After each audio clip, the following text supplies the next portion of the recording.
ज्यादातर लोग लाइफ में कुछ भी बड़ा अचीव नहीं कर पाते और इसके पीछे एक सबसे बड़ा कारण होता है कि लोग क्या कहेंगे। दोस्तों, आज की स्टोरी हमारी इसी चीज पर बेस्ड है, जो कि है श्यामू और उसकी पत्नी अनीता की। श्यामू और उसकी पत्नी अनीता एक दिन घोड़े पर सवार होकर सफर के लिए निकले थे कि रास्ते में कुछ लोगों ने उनसे कहा, कैसे निर्दयी लोग हैं, घोड़े की जान लेकर रहेंगे, ऐसा भी कोई करता है?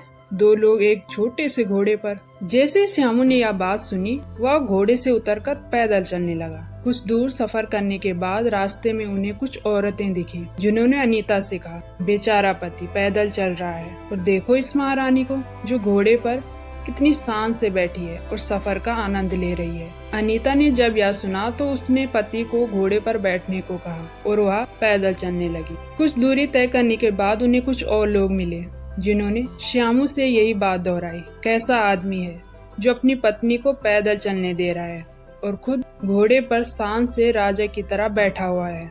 यह सुनने के बाद श्यामू फौरन घोड़े से नीचे उतर गया और अब दोनों पैदल चलने लगे। अब श्यामू और उसकी पत्नी अनीता दोनों खुश थे कि लोग उन्हें कुछ नहीं कहेंगे, लेकिन कुछ दूर चलने के बाद कुछ लोगों ने उनसे कहा, देखो ये दोनों कैसे गधे हैं जो घोड़े की सवारी न करके पैदल चल रहे हैं, क्या किस्मत पाई है घोड़े ने।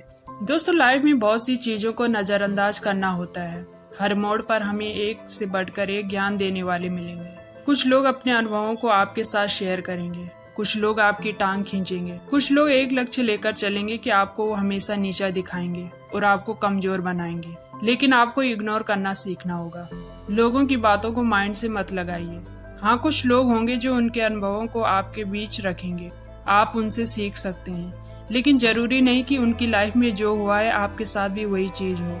सबसे ज्यादा जरूरी यह है कि आपको जो सही लगता है वो आप कीजिए। आप दूसरों के अनुभव से सीखिए, लेकिन कुछ चीजों को इग्नोर करके आगे बढ़ना भी जरूरी है। और इस बात को गांठ बांधकर चलना होगा कि लाइफ में ऐसे नमूने आएंगे ही, लेकिन सफल आपको होना है, किसी दूसरे को नहीं। इसलिए यह सोचना बंद कीजिए कि लोग क्या कहेंगे।